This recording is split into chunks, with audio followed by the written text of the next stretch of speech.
What was a core rule of old internet etiquette that is completely dead now? Signing the guest book when you visit a web page. I miss page counters, guest books, and blinky animated GIFs.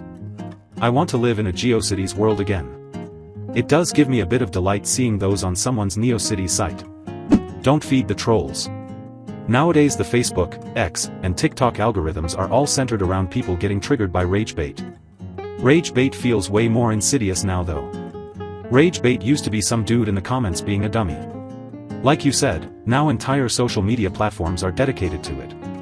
Yup. False information gets pushed because it gets more engagement.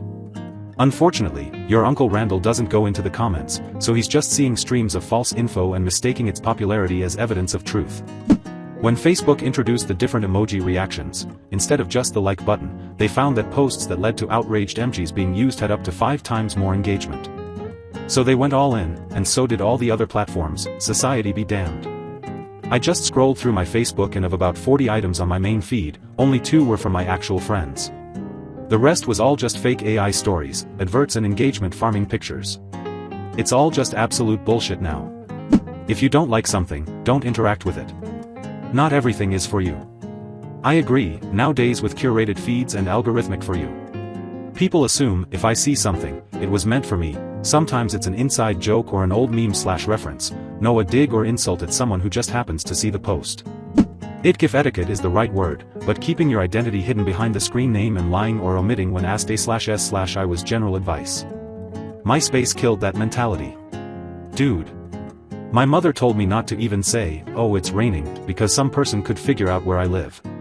I got a new ID with a particularly flattering photo.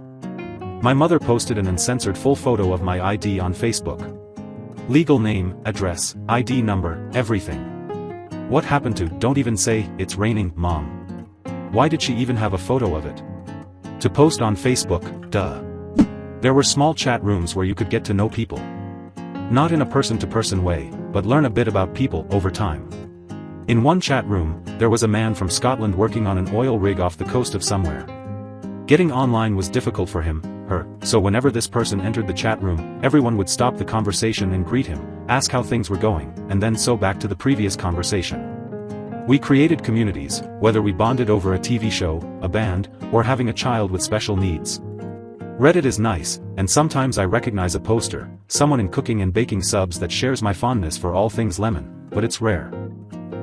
Not sure if it was etiquette per se, but knowing the other people made everyone nicer. As a young teen in the late 90s I was a regular in one of these with a bunch of people from all over the world. It was so cool to hear and learn different things from these places. There was a super cool pair of old ladies from Australia, in their late 60s I believe. I found them and their stories so fascinating, they'd talk about how life changes with age etc. I still think of them often, wish I could remember more specifics about them.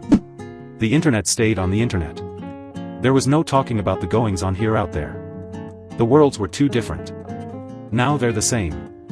There was a girl I knew in middle school who frequented the same dial-up BBS I did. I was shocked when I found out because she was one of the cool girls and had no idea she even knew what a computer was. Online we could chat and be friends. But she still didn't have anything to do with my nerdy ass at school. I was my middle school bully's clan leader in WoW. Hey, don't scroll to the next thread. Please just subscribe, like and hit the bell, or you will miss the next wild Reddit story. I'm already working on it, so see you in the next video. Never meet people from the internet. Back then it was like, everyone online is a 47-year-old trying to kidnap you. Now people are getting married, starting companies, and sharing Ubers with total strangers they met on app. It has now almost flipped to, if you haven't met them online first, how else would you know them? I met my first online friend when I was 15 in 1999. I had to convince Mum to let me go meet him interstate when Dad was driving over to buy a car. We had to set up a phone conversation between him and me, him and Mum, his mum and my mum and his mum and me before Mum agreed to it. The rule was to always meet in a public place, have your phone on you, Nokia 3310s can be used as a brick-like weapon, and update family and friends regularly. Since then I've met a lot of online friends, at home and internationally, and married one of them. I'm 41 now. To stay anonymous online. I remember my mom saying, don't tell anyone your name or where you're from on the internet. Now that generation keeps falling for AI scams and your identity is all over the place. No kids on the site. And if you are a kid, you have to be at least able to act like you are over 18. Yeah. I was on forums when I was a teen, but I tried to be on my best behavior. It was like sneaking into an R-rated movie. If people realize you aren't 18, you'll get thrown out.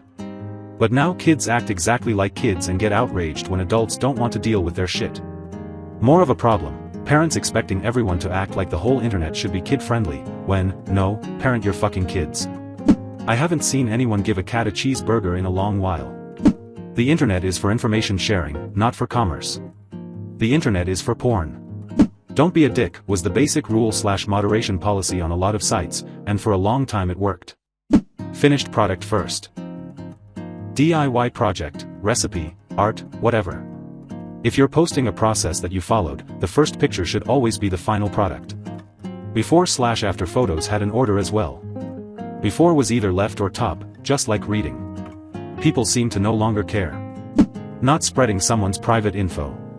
Back then, privacy was respected, now it is contempt. Privacy was also different in the 90s. Kids these days literally don't believe when I tell them that we all used to have books that had everyone's phone numbers in it. It might have had addresses too. It wasn't a rule, per se, but when someone was being rude and argumentative online in a way that you don't see in face-to-face life, it was considered cowardly, and the person would sarcastically be described as having internet courage, meaning they were only brave enough to say such things when they didn't have to look the other person in the eye and risk getting punched/slapped for their rudeness. Nowadays, being a dick when arguing online is so normalized it's not noteworthy. Edit, typos. Not saying anything online that you wouldn't say to a person's face. This is why we can't have nice things, you pricks. And yes, I would personally call you a prick to your face. It's true. He calls me a prick all the time, and I'm just his mailman. Man, there used to be a way to search Reddit by date.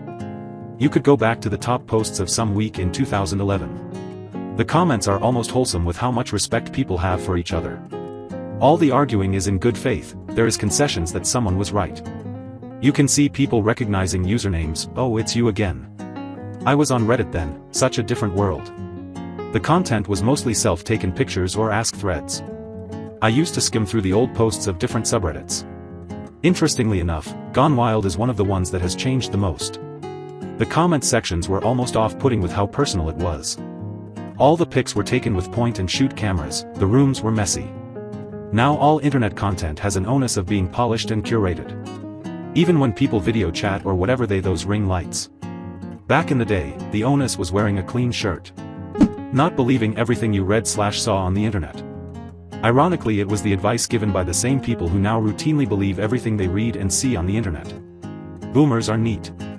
I still believe the whole topic of misinformation suddenly being a huge problem is 95% caused by technically illiterate boomers, not only flooding the internet.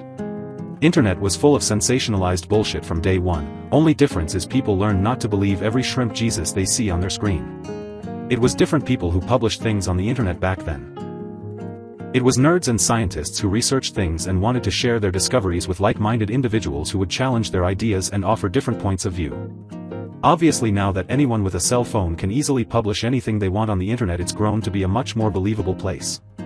I remember being on forums where if you were caught having an account and you were under 13 you were permabanned because of COPPA, internet privacy law. Like forum mods were legit scared of the feds shutting them down if they had kids on their forum. Now you have little kids everywhere with smartphones and their own social media accounts, SMH. I mean, COPPA still exists, and most websites that aren't specifically for kids still don't allow users below the age of 13.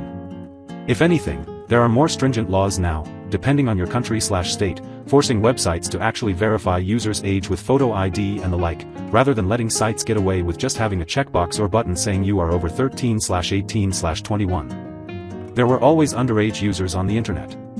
Search before posting a question.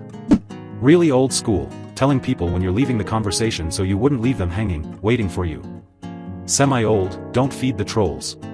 It was before they changed all the programming to enable trolls, bots, etc. just to encourage engagement. They now cash out on misinformation BC people will try to correct, and then fight about it, increasing ad exposure and engagement.